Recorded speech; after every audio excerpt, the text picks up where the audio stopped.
Carla Mendez was the first to vanish. Thomas Green followed soon after. Within weeks, their names joined a growing list of neighbors who simply disappeared, leaving behind locked doors, untouched belongings, and terrified families. In the heart of the city, where shadows stretched across broken streets, a predator was moving silently, watching and waiting. This is the story of how the Elm Street Shadow turned an entire neighborhood into a hunting ground, and how the truth hiding in plain sight shocked everyone who thought they knew their city. Elm Street had always been a tough place to live, but life still carried a rhythm of its own. The cracked sidewalks told stories of years gone by, and the old brick buildings stood like silent witnesses to decades of hardship. Children played less often on the streets now, and the shops that once bustled with activity were mostly run down, struggling to survive in a city where crime seemed to lurk around every corner. Yet, for most residents, the danger felt like background noise, something they had learned to live with, something they thought they understood. That belief shattered when strange events began to unfold in the heart of their neighborhood. At first, the signs were small, barely enough to notice. A few people complained that garbage bins had been overturned in the dead of night, though no animals were ever seen nearby. Doors that had been locked were suddenly found ajar in the morning, even when their owners swore they had secured them before going to bed. Then there were the whispers. Stories about a shadow slipping through the alleys, a figure that never seemed fully real, described by some as tall, by others as hunched, but always moving quickly before vanishing into the darkness. These whispers grew louder, spreading fear among the people of Elm Street. It was the disappearance of a beloved shopkeeper that shook the community out of its uneasy routine. Mrs. Carla Mendez had owned a small convenience store on the corner for over 20 years, the kind of place where everyone stopped for milk, bread, or even just a kind word. She had built trust with her neighbors, often letting struggling families take food on credit, knowing they would pay her back when they could. One morning, the store did not open, and the neighborhood noticed immediately. By evening, concern had grown into alarm. The shop was found locked from the outside, the cash register untouched, and nothing inside appeared to be stolen. What chilled everyone most was the discovery that the security camera system had been stripped clean. The hard drive that recorded footage was missing, as if someone had deliberately erased her last moments in the shop. Police searched her apartment, hoping to find a clue, but everything seemed strangely in order, with no signs of forced entry or struggle. It was as if she had simply vanished into thin air. Her car was still parked outside, and her personal belongings were untouched. Friends and neighbors gathered in disbelief, unable to imagine who would want to harm her. The city had seen its share of thefts, fights, and even violent crime, but this was different. This felt planned, careful, deliberate. The disappearance created a wave of unease that rippled across the neighborhood. As days turned into weeks with no answers, the mystery of Carla Mendez's vanishing became the first thread in a tangled web that no one could have predicted. The police quietly opened a deeper investigation, aware that what they were dealing with might not be just a single isolated crime. For the people of Elm Street, the fear was only beginning, as shadows seemed to stretch longer each night, and every passerby began to wonder if the next disappearance would be theirs. The shock of Carla Mendez's disappearance never faded. Instead, it grew heavier with each passing day, spreading through Elm Street and into surrounding neighborhoods like a sickness. People began locking their doors earlier, pulling curtains shut before sundown, and walking quickly when the streets grew quiet. Parents who once let their children run around the block now kept them inside, whispering warnings about strangers and shadows. The city had always been gritty, but now it felt haunted. Then, when another resident went missing, fear gave way to panic. The second disappearance was a man named Thomas Green, a retired bus driver who lived alone in a modest apartment not far from Carla's store. Known for his predictable routine, Thomas was the type of person who rarely strayed from habit. Every morning he walked to the same diner for breakfast, and every evening he sat on his porch until dusk. When he failed to show up at the diner 3 days in a row, the staff grew worried. Police who entered his apartment found no signs of forced entry. His wallet and keys were neatly placed on the counter, his television still on, frozen mid-broadcast. But Thomas was gone. Just like Carla, he had vanished without a trace, leaving only questions that seemed impossible to answer. It was then that detectives noticed the first strange link. Mapping out the two disappearances revealed that the locations were only a short walk apart, both within a cluster of streets that formed a triangular section of the city. The discovery raised more suspicion than relief, suggesting that the crimes were not random at all, but deliberate. Investigators began to comb through police reports for other strange cases, hoping to find connections. What they uncovered sent chills down their spines. Over the past several months, at least 3 other residents had been reported missing, though their cases had been dismissed as runaways or people leaving town on their own. 2 were young adults with histories of unstable living situations, and 1 was a man who had recently lost his job. At the time, police assumed they had walked away from their lives. Now, with Carla and Thomas added to the list, a grim picture started to take shape. All of the missing lived alone, had little family nearby, and disappeared without struggle or theft. The local press seized on the story, giving the unknown figure a name: the Elm Street Shadow. Headlines painted the Shadow as a predator who moved in silence, plucking victims from their lives while leaving no trace behind. The media frenzy only added to the atmosphere of dread, and soon the entire city was on edge. Restaurants emptied out early, bars saw fewer patrons, and even the busiest streets fell eerily silent once night fell. Detectives worked tirelessly, but every lead fell apart.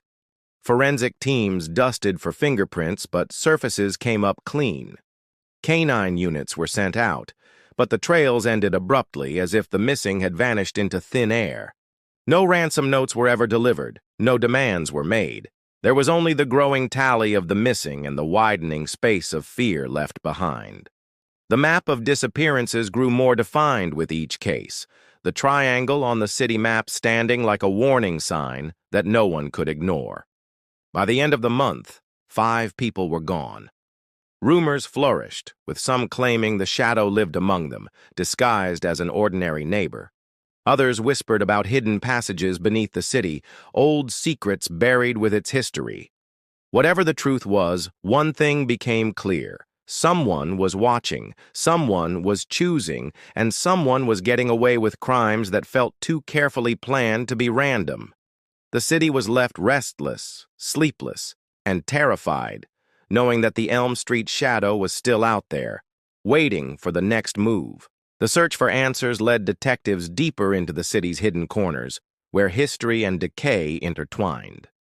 As officers revisited the triangular pattern of disappearances, they noticed that many of the locations were clustered near old buildings tied to the city's crumbling infrastructure. Abandoned warehouses, boarded-up apartments, and empty lots dotted the area, but one discovery stood out above the rest. Beneath the streets ran a maze of forgotten tunnels, long sealed off from the public eye. Some were remnants of utility lines, others were storm drains built decades ago, and a few were little more than collapsed passageways buried under layers of concrete. Yet to investigators, these tunnels offered a chilling explanation. If someone knew the underground system well enough, they could move unseen across the city, surfacing and vanishing without leaving a trace. The theory gained traction when patrol units stumbled upon a hidden entrance behind a derelict building. The doorway had been disguised with rusted sheets of metal, but once inside, officers found signs of recent use. Dust that should have lain undisturbed had been brushed aside, and faint footprints led deeper into the darkness. The deeper they went, the more disturbing the scene became. Tacked to the walls were torn scraps of paper covered in handwriting, fragments of maps, and photographs of city streets. Some pages even listed names and addresses, though many were crossed out. It was as though someone had been keeping track of the city's residents, marking certain individuals while eliminating others. Among the scattered belongings, officers discovered objects that seemed stolen from the missing. A pair of glasses that matched a photo of Thomas Green, a store receipt signed by Carla Mendez, and several items too ordinary to be linked to any one person. The objects raised a sickening possibility. Someone had been collecting trophies. Yet even more unsettling was the layout of the tunnels themselves. Several areas had been crudely reinforced with wooden beams, creating small chambers that could be used as temporary shelters. Blankets, empty food containers, and lanterns suggested that someone had been living down there, perhaps for months, if not years. As the news of the tunnel network spread within the investigation team, fear rippled outward into the community. The idea that the Elm Street Shadow might be operating beneath their very feet horrified residents, making them feel trapped in their own city. Stories began to spread of strange noises heard at night, low thuds, scraping sounds, and voices echoing faintly from drains. Though many dismissed these accounts as paranoia, they added to the growing legend of the Shadow. Detectives faced a daunting challenge. The tunnels stretched farther than expected, branching off in multiple directions, many of them unstable or partially collapsed. Teams of officers tried to map them, but the work was slow and dangerous. What they uncovered confirmed their worst fears. The underground passages linked directly to key spots in the city, including alleys near where several victims had vanished. Whoever the Shadow was, they possessed intimate knowledge of this hidden network, slipping in and out with a confidence that suggested long familiarity. The realization changed everything. The Shadow was no longer seen as just a criminal, but as a figure who had turned the city itself into a weapon, using its forgotten spaces as cover. The hunt for answers was no longer confined to the streets above, but had expanded to a darker, more labyrinthine battlefield below. And as police pressed deeper into the tunnels, following footprints that vanished into blackness, one haunting thought grew impossible to ignore. The missing might not be gone at all, but trapped somewhere in the endless dark, waiting to be found. Weeks of careful surveillance finally led investigators to a breakthrough that felt like stepping onto the edge of something vast and dangerous. A camera set up near one of the tunnel exits captured a shadowy figure moving quickly through the night, slipping into a warehouse that had been abandoned for years. The building stood at the edge of the industrial district, its windows shattered, its roof sagging from years of neglect. On the surface, it looked like nothing more than another ruin, but detectives grew convinced that this was where the Elm Street Shadow had been operating. After months of fear, the city finally had a possible stronghold to target. The police organized a sting operation with quiet precision, moving in during the dead of night. Breaking into the warehouse, the team expected dust and decay, but instead found something far more disturbing. Inside, the air was heavy with the smell of damp concrete and old wood. The walls were not bare, but covered in layers of newspaper clippings, each one detailing reports of the missing. Faces of the victims stared out from yellowing paper, arranged in careful patterns that suggested obsession rather than chaos. Notes were scrawled in the margins, dates, times, fragments of information that seemed to chart not only who had vanished, but also who might be next. Shelves lined one corner of the room, holding objects that investigators quickly realized were trophies. A wristwatch, a faded photograph, a single shoe, and dozens of other personal items sat in neat rows, stripped of their original meaning and turned into markers of control. Each item seemed to represent not only a person but a victory. This was no random act of cruelty. It was deliberate, systematic, and terrifyingly organized. The most chilling discovery came when officers found a false wall at the back of the warehouse. Behind it lay a hidden room, much more modern than the rest of the building.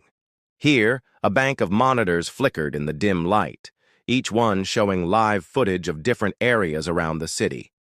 Streets, parks, alleyways, and storefronts were all under constant watch, as though the Shadow had built their own private surveillance system. The realization was horrifying. While the city lived in fear, their predator had been studying them, predicting their movements and selecting victims with precision. Detectives pieced together how it worked. The Shadow tapped into existing security cameras, blending stolen feeds with their own hidden equipment. The entire city had become a chessboard, and the people on it were pawns, unaware that their lives were being tracked. Some officers stared at the monitors with disbelief, unable to accept that someone had gone to such lengths. The Shadow wasn't just lurking in the tunnels. They had been watching from above as well, everywhere at once, unseen, but always present. The sting operation did not result in an arrest that night. The warehouse was empty when police entered, as though the Shadow had known they were coming. The monitors buzzed with static, and the footprints on the dusty floor were fresh but led nowhere. It felt as though the city's phantom had slipped away once again, leaving only the disturbing evidence of their reach. For the detectives, the frustration was crushing. But one fact was undeniable. The Shadow was more cunning and far more dangerous than anyone had realized. What had once seemed like isolated crimes now revealed the mind of someone who had turned the city into their personal domain, a predator who thrived on control and fear. The trap had been set, but the Shadow was still out there, watching and waiting. The breakthrough came not from a dramatic chase or a sudden confession, but from the kind of detail most investigators would have overlooked. In reviewing hours of archived footage, a young analyst noticed something odd. The same city council worker appeared on several recordings near the sites of the disappearances, always in the background, always just passing through. At first, it seemed like coincidence.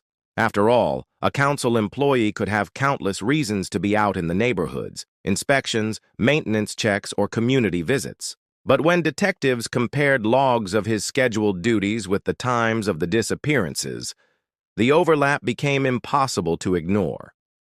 The man had been there again and again, present in places where fear later took root. Investigators turned their attention to him quietly, tracing his routines with care. On the surface, he lived an ordinary life. He had a modest apartment, drove an unremarkable car, and kept to himself. Colleagues described him as polite, though somewhat withdrawn, the kind of person people noticed only in passing. Yet beneath that ordinary mask, a different picture emerged. His access to city records gave him knowledge of residents who lived alone, those with few family connections, those who could vanish without anyone noticing immediately. More disturbing still, his job gave him clearance to certain buildings, including old utility maps that outlined the very tunnels investigators had discovered. Surveillance revealed a double life. During the day, he blended into the rhythm of the city. At night, he disappeared into the shadows, sometimes carrying bags, other times slipping out empty-handed. Detectives followed him one evening as he returned to the warehouse that had already been searched. They waited, hearts pounding, until he emerged hours later, unaware that his movements were no longer unseen. This time, the operation was careful, precise, and silent. Authorities stormed his apartment in the early hours of the morning, catching him off guard before he could vanish again. Inside, they uncovered the final pieces of the puzzle. Boxes were stacked neatly in the closet, each labeled with names matching the missing residents. Inside were belongings, clothes, books, photographs, meticulously organized, as though preserving fragments of their lives. More chilling was a small notebook found on his desk, filled with observations of his victims, when they left home, how long they stayed out, and the precise times they were most vulnerable. The notes revealed not rage or impulse, but cold calculation. To him, it was never about money or revenge. It was about control, the quiet thrill of bending lives to his design. When questioned, he admitted everything without hesitation, speaking with unsettling calm. He described his crimes not as acts of violence, but as a kind of game he had been perfecting, one where he decided who mattered and who could be taken. The missing residents were found alive, hidden in makeshift rooms scattered across properties he had access to. Though physically unharmed, they were deeply shaken, kept in silence and isolation, stripped of their freedom while their captor played his twisted version of order over chaos. The revelation devastated the city. Neighbors struggled with the knowledge that the shadow had not been a stranger lurking in dark alleys, but a familiar face embedded in their community, someone they had unknowingly trusted with the fabric of their daily lives. Elm Street, once just another struggling neighborhood, became a place synonymous with fear and betrayal. The council worker was sentenced swiftly, but the scars he left ran deeper than the crimes themselves. For many, the haunting truth lingered long after his capture. The darkest threats are not always strangers, but the people who walk beside us, unnoticed, hiding their true selves in plain sight.